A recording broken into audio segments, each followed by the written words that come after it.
Monsieur Romano Prodi, bonjour. Merci d'être avec nous sur Euronews. Cette semaine, le Brexit a fait la une des journaux. La Chambre des communes a rejeté l'accord de retrait de l'UE, soumis par Theresa May, mais elle a également tiré un trait sur un divorce sans accord. Maintenant, la première ministre britannique est prête à demander un report du Brexit. Croyez-vous que les 27 dirigeants européens devraient accorder ce délai supplémentaire? Et si oui, à quelles conditions? C'est un véritable désordre, puisque nous faisons face à un Royaume-Uni divisé et une Europe unie sur cette question. Il faut dire que la division est très profonde.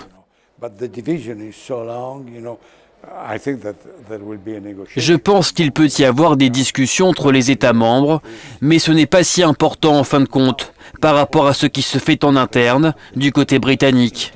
C'est là le cœur du problème.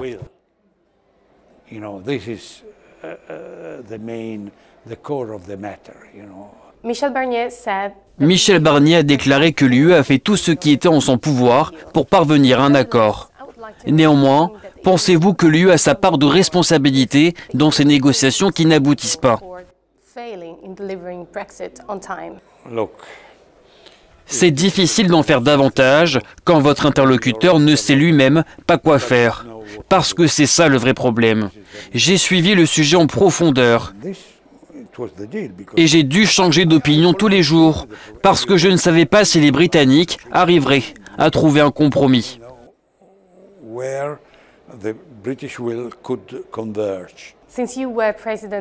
Depuis que vous avez présidé la Commission européenne, beaucoup de choses ont changé et le projet européen est aujourd'hui confronté à de grands défis. Brexit, tensions avec certains pays de l'Est, la montée des partis populistes et eurosceptiques. Quelque chose semble avoir mal tourné. L'Europe doit-elle se remettre en question aujourd'hui? Nous devons revenir à une sorte de volonté commune en Europe, avec des conditions et des règles différentes. La meilleure définition de l'Europe, c'est une union de minorités. Si nous ne revenons pas à cette politique, si nous ne représentons pas les minorités au sein de la Commission, alors l'Europe est perdue.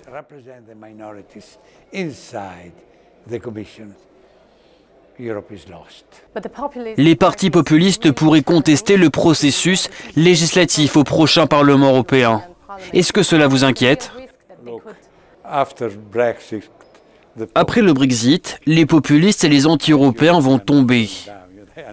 Ils comprennent ce que l'UE vous donne et ils sont heureux de le garder. Alors croyez-vous que le Brexit a donné une leçon aux populistes? Oui, je le crois. Pensez-vous que l'UE sera capable de surmonter cette phase difficile qu'elle traverse? Oui, j'en suis convaincu. Bien sûr, peut-être après une aggravation de la crise.